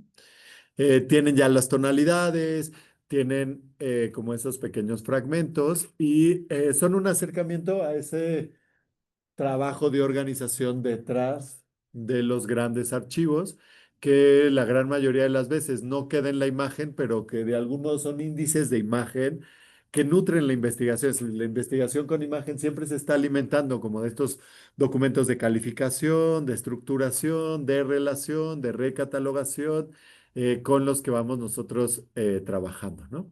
Y ahora sí, digo, muy hacia el final, lo que quiero compartir es estos espacios de contacto con las investigaciones que más recientemente han ido encontrando manifestaciones como esta última que se acaba de presentar hace unas semanas en su versión en español. Es una película performática de ensayo sobre el colonialismo como idea, donde se combinan registros íntimos, como ahí estoy yo con mi hijo, por ejemplo, registros históricos. Este es un material fascinante que encontré una vez en un mercado de pulgas de la gente atravesando eh, el territorio de Guadalajara a Nogales construyendo la primera carretera. En realidad estaban trazando en la ruta con un coche de 1927, calculo más o menos es el material. Cuestiones como el Golfo de México, de América, esa disyuntiva, y sobre todo esta noción de estar tocando los archivos y los materiales todo el tiempo, ¿no? De entrar en contacto con los materiales, de cómo hacemos contacto con las imágenes, y entonces aquí la voz en off de la película se lee en vivo, y hay una versión también, que es la que se presentó en DocsMX este año, ahí en el Centro Cultural de España, el 25 de octubre, con música en vivo también, ¿no? Entonces tiene que ver con introducir elementos en directo que puedan alterar el carácter de esa investigación. Esto ya en la academia se ha trabajado mucho, o en el circuito del arte, desde la noción de conferencias performáticas, por ejemplo, ¿no? O cómo podemos activar las imágenes desde otros sitios que puedan ir nutriendo también este tipo de iniciativas. Y como como que hay varios proyectos que he hecho en los últimos años sobre temas semejantes. Por ejemplo, este que también se va a presentar otra vez en noviembre, pero que se estrenó el año pasado en colaboración con el músico Rogelio Sosa, retoma una frase o una idea de Edward Said que dice que la imagen o la Palestina es la imagen que no va a desaparecer de la imaginación israelí, o es esa imagen que no desaparecerá. Y a partir de eso cruzamos materiales históricos digitales, que es lo que se ve en la capa de atrás, digamos, manipulados en vivo, eh, de Palestina, con una gran colección de diapositivas que a mí me llega de muchos lugares y que estuve localizando, sobre todo guerras mundiales, conflictos, revoluciones y algunas del territorio en cuestión, que se van superponiendo a partir de dos proyectores, ¿no? Son dos carretes por dos proyectores, entonces estamos hablando de 360 imágenes individuales que van superponiéndose como una capa adicional sobre las imágenes digitales, ¿no? Entonces, otra vez hablando de las superficies de contacto, cómo entran las imágenes en contacto entre sí, que es como una de las ideas como finales con las que quiero terminar para pensar que la investigación hecha desde otros soportes, desde otros medios, también nos permite entrar en contacto con la realidad desde otros sitios y por lo tanto replantear nuestras preguntas de investigación, nuestras intuiciones y no solo ilustrar las investigaciones desde otros lugares, ¿no? Que eso es constitutivo de esta práctica como mucho más del trabajo de investigación artística. Entonces, digo, por ahí como tenía pensado justo primer momento, hay más proyectos que tenía acá abiertos, pero está más chido tener una pequeña interlocución, ¿no? De cierre, sí. Ujú.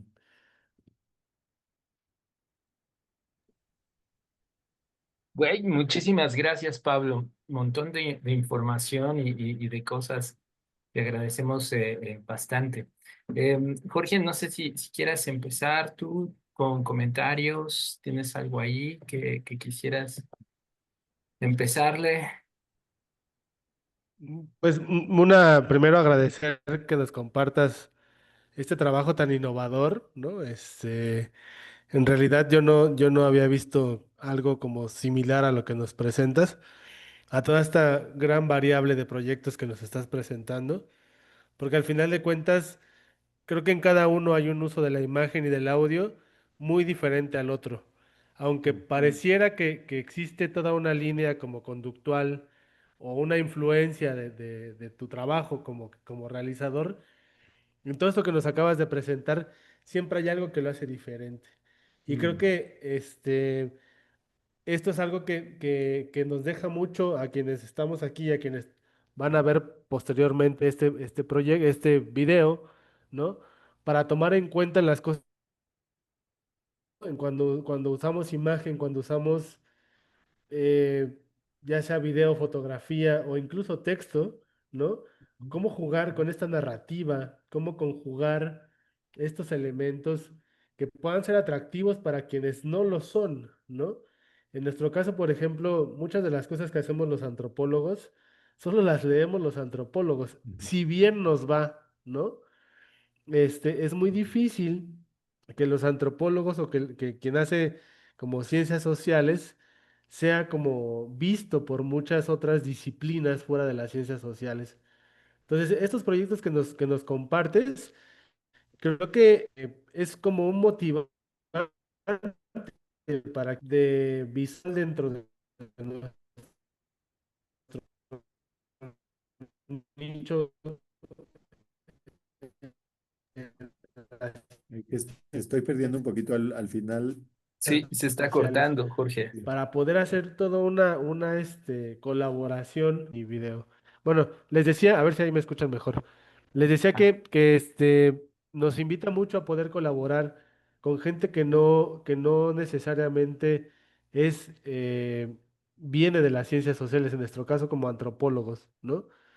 Creo que todavía estamos un poco temerosos a poderlo hacer, pero tus trabajos, al menos a mí en lo personal, me abren muchas como expectativas de lo que se puede hacer, ¿no? Al final de cuentas, esta parte en donde vinculas el, el terremoto del 2017 con la festividad del Niñopa es algo que me gustó muchísimo, ¿no? En principio porque Manuel y yo trabajamos fiestas en la región de Texcoco, ¿no? En la región oriente del Estado de México. Entonces, tenemos mucho material sobre festividades y sobre danzas y sobre muchas otras cosas más que ahorita que veo este vínculo que tú hiciste, el terremoto, las grietas con la festividad, como con muchas otras cosas dentro de la misma festividad que pueden tener grietas, el conflicto puede ser el conflicto interno entre mayordomías, etcétera, puede ser identificado como una grieta en sí misma dentro de una estructura social que juego muy cuadrado y muy sólido, ¿no? Pero que también existen muchas grietas al interior. Entonces, me invita lo que nos presentas mucho a ir como por esa otra parte, como poder ver, no metáforas, porque al final de cuentas no son metáforas, ¿no?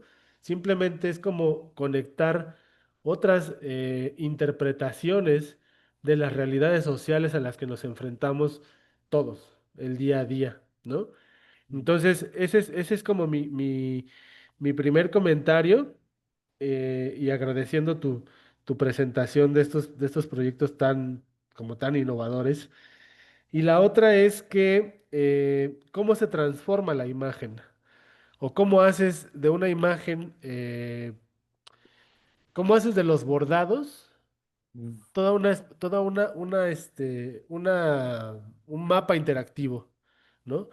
Eso también es algo que y que hay otros proyectos por ahí en donde justo con madres buscadoras y etcétera, es como esta metáfora de bordar la memoria, ¿no? Mm, Y se ha usado no sé cómo llamarlo, sino estos textiles bordados por mujeres, madres buscadoras principalmente, pero que se han quedado ahí, o al menos es lo hasta donde yo lo he percibido, ¿no? Y no se han contado de ellos o alrededor de ellos, delante de ellos probablemente. Eh, eh, entonces,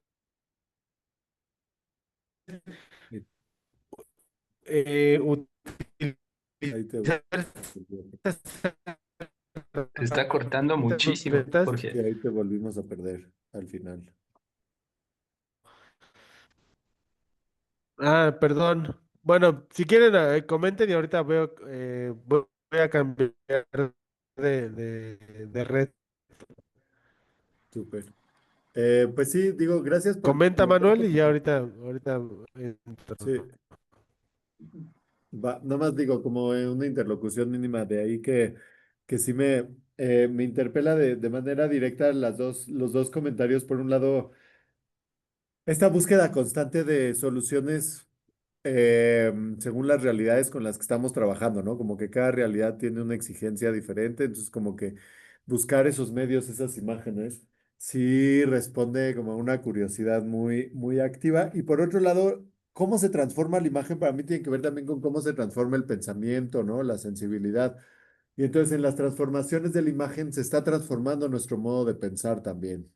Y creo que eso es algo muy lindo.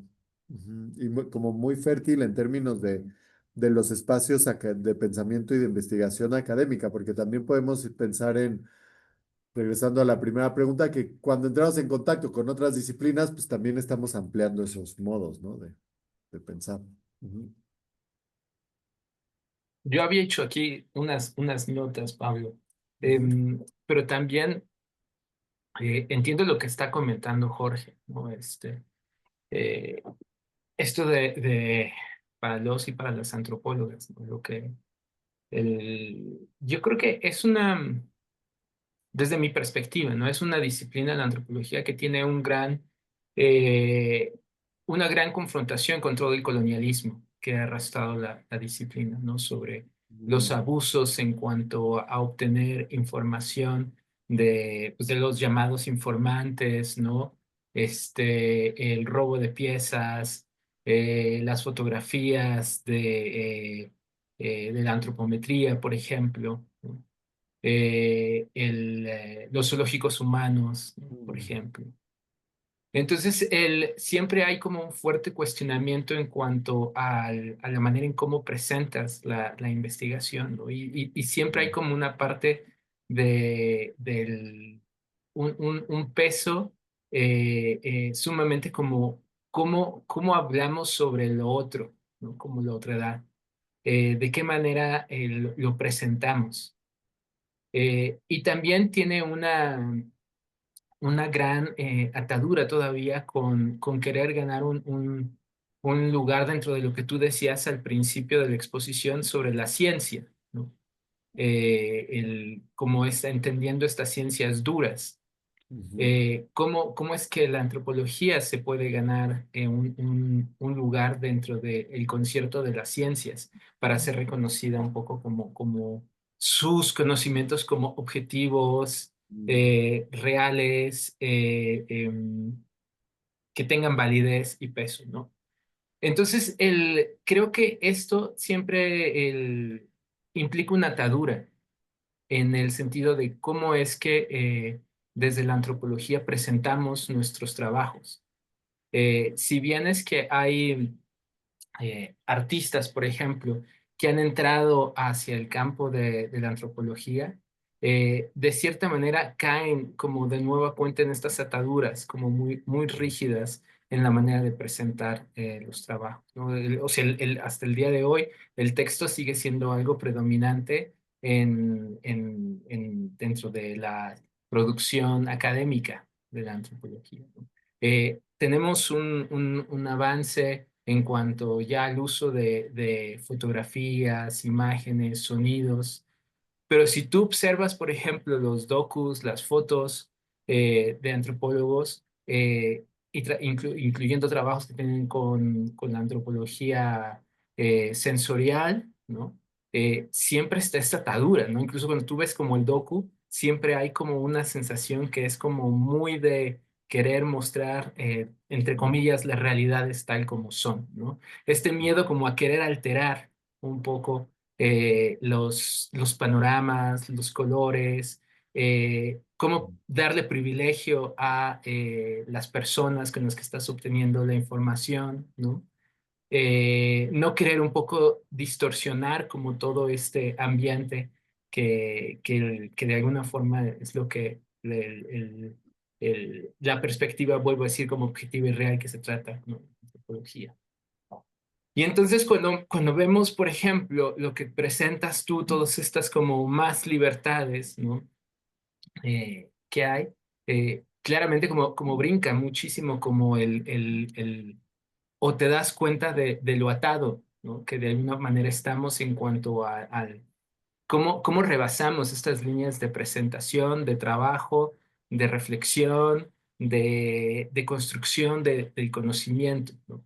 Em, y a mí me parece que en buena parte también se debe a que no hay como eh, este miedo, ¿no? Lo que te decía, ¿no? A la base, ¿no? De que tu trabajo pueda no ser representativo de alguien más. Em, entonces, por ese lado, un comentario, ¿no? Desde lo que donde estaba señalando Jorge. Eh, y otro, por ejemplo, para las personas que no están como muy familiarizadas con lo que estabas presentando, ¿qué tipo de programas utilizas, software? Me imagino que son muchos, pero para los que no están, por ejemplo, familiarizados, si nos pudieras explicar un poco más qué tipo de programas utilizas, no sé, Premiere, no sé, cuáles son los que utilizas, ¿no? Para que los que nos escuchan puedan empezar a explorar quizás con sus trabajos, ¿no? Sí, digo, muchas gracias. Quizá comentar también primero esa reflexión sobre la imagen antropológica que incluso no viniendo de la antropología, pero dedicándome al documental desde hace más de 15 años, como que eh, me llama, ¿no? O sea, como que me ha atravesado de una u otra manera, qué es una imagen documental, en video, qué es un video documental, cómo se genera, qué tipo de relaciones se construyen con ese espacio. Y de esas reflexiones a lo largo de los años es que ha ido surgiendo esta noción del trabajo artístico, aunque creo que podríamos pensar en una investigación desde esa lógica, no como representación, sino como intervención, ¿no? O sea, como que hay una alteración de una materia, hay como una recomposición de una condición material en imágenes, en sonidos, de manera muy concreta, no es una intervención simbólica, discursiva, sino como hay una intervención de partida y luego se generan un montón de consecuencias o resonancias de esas intervenciones. Y me gusta pensar que cada vez más, por ejemplo, por eso hablaba de la especulación, o sea, como que cada vez hay más apertura a que el conocimiento no viene de la verificación factual del conocimiento, sino de muchos otros factores también de puesta en relación de esas preguntas, ¿no? O sea, de cómo ponemos en relación las preguntas y ahí es donde creo que la imagen entra en juego, la imagen como materia de imaginación, ya no solo como materia visual, ¿no? Eh, Eso por un lado. Y por otro lado, creo que es bien interesante la pregunta más operativa de los programas, porque efectivamente cada proyecto como que exige distintas lógicas y en ese sentido como que regreso a esta distinción entre lo técnico y lo discursivo, o lo técnico y lo narrativo, como una distinción clave para irnos posicionando en las herramientas que vamos a utilizar. Y entonces, por un lado está lo narrativo, qué estoy explorando y qué estrategias formales, estéticas, es decir, de colores, de texturas, de abordaje, me exige, ¿no?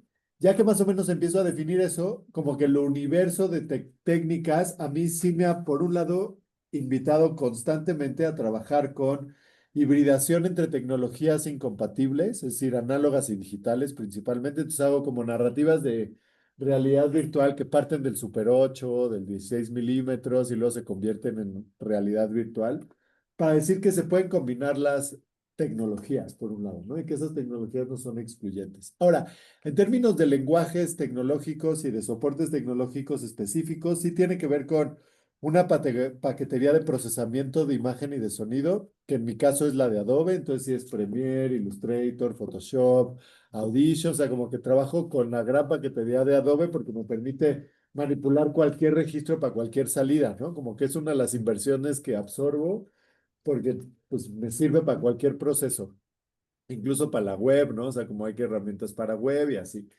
Y otra cosa que siempre digo, inclusive cuando trabajo mucho desde la foto, desde lo muy técnico de la foto, es algo que me interesa mucho la cinefotografía, las técnicas análogas o experimentales.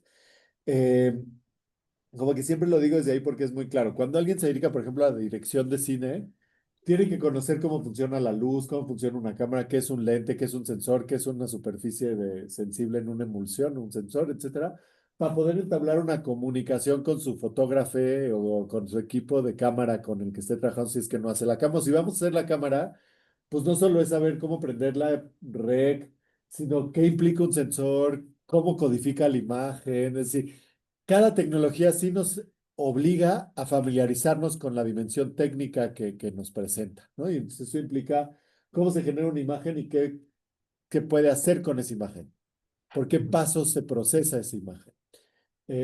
Y entonces, por ejemplo, yo no es que programe en HTML5 o en JavaScript, pero entiendo las estructuras de HTML5, entiendo las estructuras de JavaScript y entonces me puedo comunicar con un programador sabiendo las posibilidades que tiene uno u otro, cuáles son las tendencias, cuáles son los medios con los que podemos ir trabajando ahorita y así, congelado ahí. Nos quedamos congelados.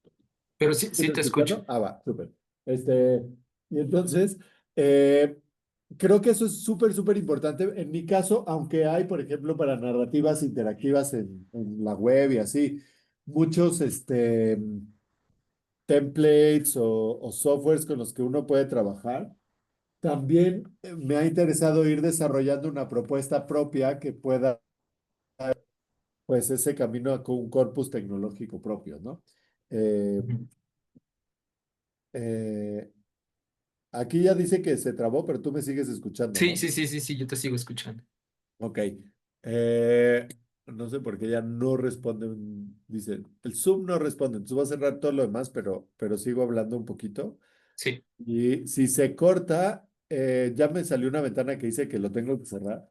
Entonces no sé si valga la pena dejarnos congelados o salgo y entro. ¿Tú qué prefieres? sí, mire, si quieres, si se queda congelado, ya no, estamos como a unos 10 minutos de terminar, entonces mejor Vamos a para esperarlo si ahorita. quieres y entonces ahí vemos Sí, qué pasa, va. Si no nos quedamos en esa tensión, por lo menos el fotograma que estamos viendo acá es como de mucho diálogo, así. Pues sí, creo que, o sea, hay por un lado la premisa de combinar tecnología siempre ujú, ujú, y por otro lado, pues sí encontrar, o sea, creo que una manera de abordar tu pregunta, que quizás no es responderla, pero sí de abordarla, es ¿qué puedo hacer? ¿Cómo genero una imagen por un lado? ¿Cómo se genera la imagen? Si la imagen ya existe, ¿cómo me la apropio? Si es una copia, ujú, ¿qué formato? ¿Qué resolución? Etcétera. O sea, como, ¿cómo me hago de la imagen? ujú, ¿Cómo, ujú, de dónde viene esa imagen? ¿La genero yo? Ok, ¿con qué tecnología? ¿Con qué soporte? Y si es sonido también, o sea, ¿qué estructura tecnológica tiene ese material con el que estoy trabajando? ¿Cuáles son ujú, las posibilidades de almacenarlo, procesarlo y compartirlo? ¿Por qué etapas tienen que pasar ese archivo para poderse compartir? ¿Qué transcodificaciones? Si lo voy a subir a la red, ¿qué resoluciones? ¿No? Como que ujú, cada pantalla, cada salida tiene distintas exigencias. Y creo que si hacemos ese mapita de la vida de una imagen, por decirlo de alguna manera, la vida de una imagen dentro de nuestras investigaciones, podemos identificar las exigencias tecnológicas con las que me voy a tener que enfrentar, ujú, que ujú, puede ser un programa concreto como Adobe y después, no sé, DaVinci para corrección de color y luego otro programa para hacer un DSP que se va a proyectar en la Cineteca porque solo aceptan DSPs, por ejemplo, ¿no? ujú, Entonces, ujú, como esas etapas de vida de mi imagen y de mi sonido me van a ilustrar las necesidades técnicas o tecnológicas que yo tengo para procesar esa imagen. ujú, ujú. Entonces, por ahí, como que por ahí sí sería una reflexión inicial que me parece importante. Por otro lado, trascender a veces como la intimidación tecnológica. Hoy en día particularmente hay muchas herramientas para poder conocer las herramientas de manipulación de imagen. Y entonces puedo aprender con inteligencia artificial, con tutoriales en YouTube, con la manera que sea de generar esas imágenes con un nivel técnico bastante elevado, ¿no? O sea, puedo aprender a usar una cámara muy sofisticada con estas herramientas. Entonces también quitarnos ese miedo que a veces viene más de cómo nos enseñaron que es la tecnología en otras etapas. Ajá, exacto.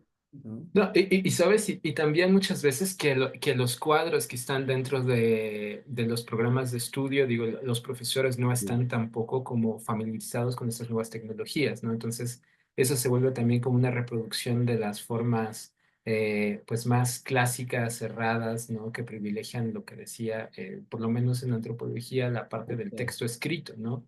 Entonces, también si no tienes como, si no hay una parte de apertura del otro lado, es como muy complicado que esto vaya como, eh, vaya viendo como más espacios, ¿no? Eso, y también, fíjate que tenía otra pregunta, pensando desde las experiencias que hemos escuchado en las otras presentaciones del seminario. ¿Cómo ha sido la interlocución con con las personas, tanto, bueno, ya mencionaste algunos académicos, artistas con los que has colaborado, pero ¿cómo ha sido esta interlocución ya con las comunidades, por ejemplo, ¿no? Eh, ¿Qué tanto ellos entran al, al espacio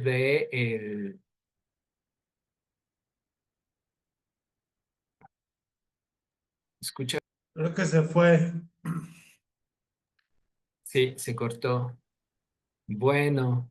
Pues Pues, nos quedaremos con ganas de poder preguntarle más. Pero justo estaba sí, pensando, Jorge, en cómo serán como las formas de colaboración no con tanto Ay, regresó. Ya, Pablo. nos botó por completo. Eh, No, sí, te preguntaba estas otras formas cómo son las colaboraciones, por ejemplo, con comunidades en cuanto hasta dónde se involucran en los trabajos de edición, diseño. ¿Cuál ha sido tu experiencia? ¿Te han echado para atrás, no pues hay sé, de todo. Así, proyectos, diseños que has hecho sí, se han tú? echado para atrás cosas, ¿no? Obvio. Ha habido momentos muy oscuros, no mencioné uno de ellos, que fue un proyecto durante la pandemia, en donde colaboramos con un colectivo de profesionales de la enfermería, y llegó un momento de crisis muy difícil de la relación. Eh, pero sí creo que aquí hay varias cosas. Por un lado, creo que hay una reflexión de cómo me vinculo con una tecnología y cómo esa tecnología implica una relación con un espacio, una comunidad, ¿no? O sea, como que cada tecnología va a tener una incidencia en la comunidad.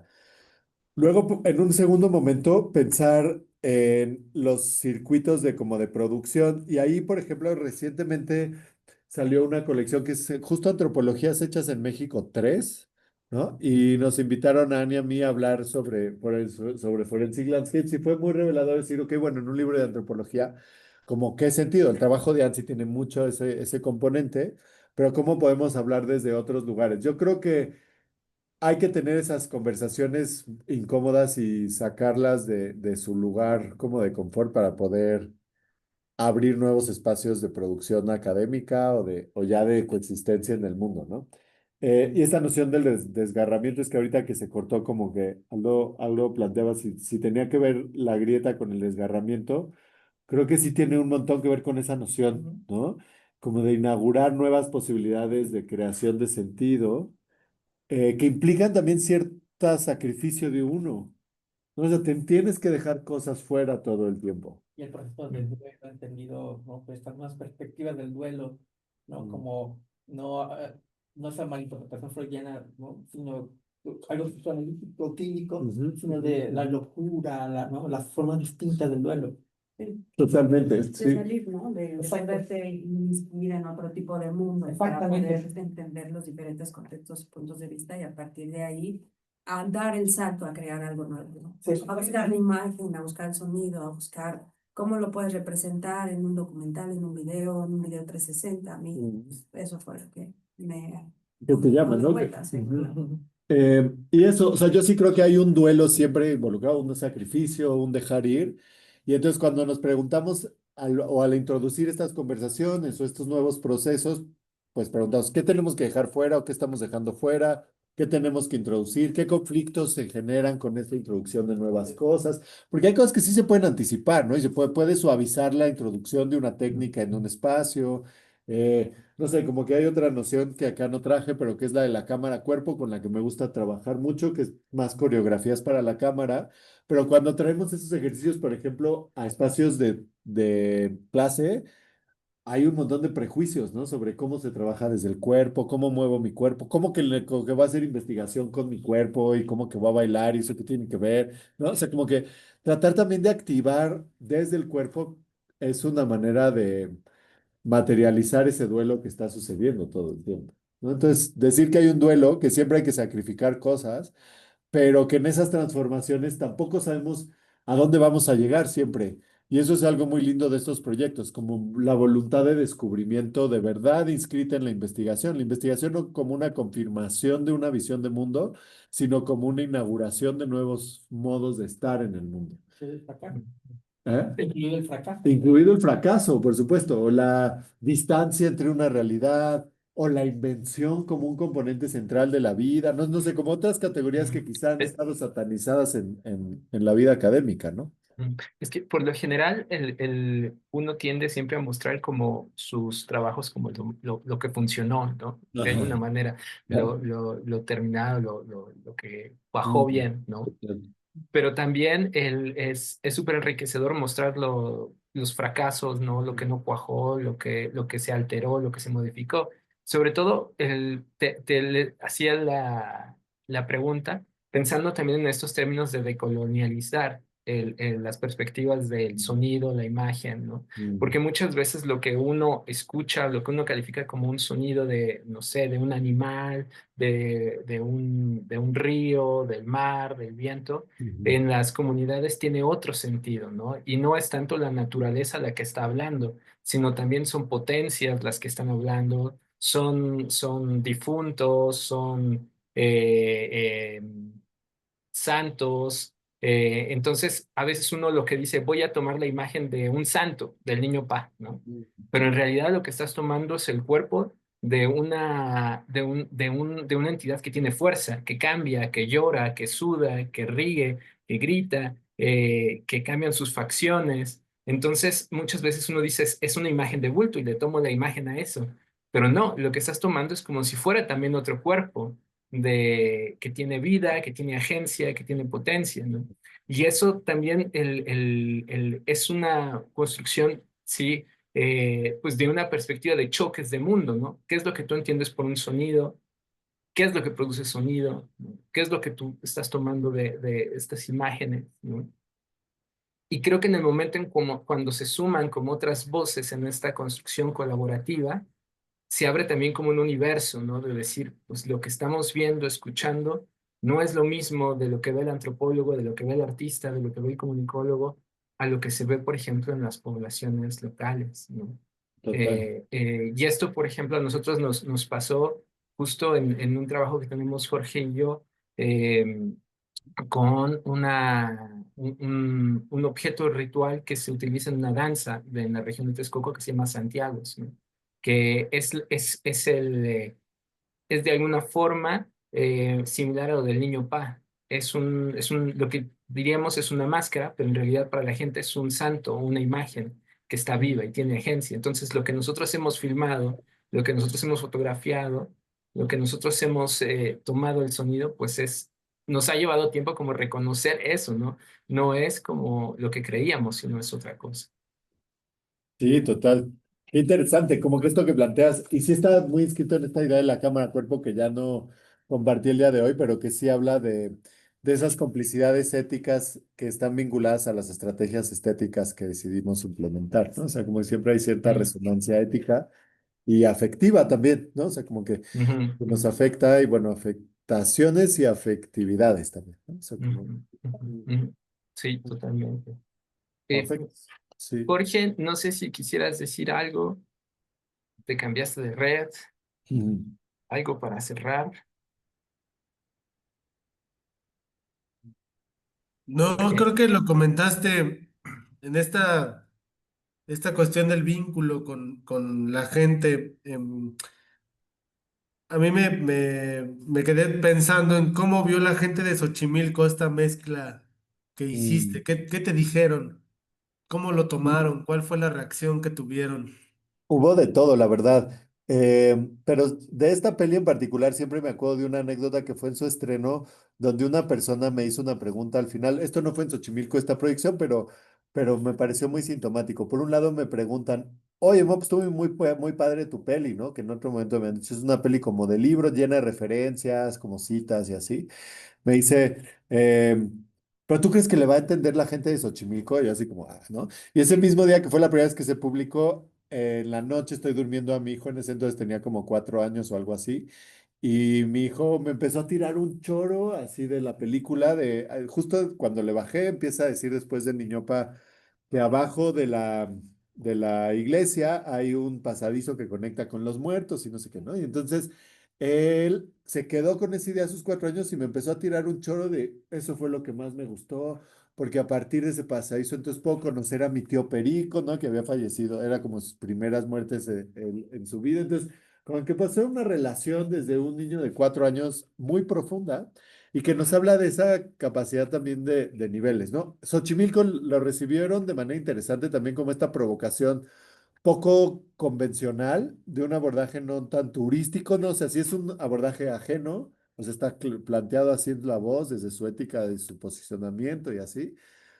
No es que yo haya nacido ahí ni nada, pero sí hay como una voluntad de cuestionar que creo que se recibió abiertamente y generó preguntas, que eso es algo que me interesaba mucho. Y quizá como para cerrar en el contexto de la antropología, siempre hago referencia a que por un lado es crear confianza al interior de las comunidades y demás con la gente, pero también es generar confianza en uno mismo, con las tecnologías que trabajamos, con los artefactos con los que estamos produciendo esas imágenes, como que la confianza opera en muchas direcciones, no solo con una comunidad con la que estoy trabajando, ¿no?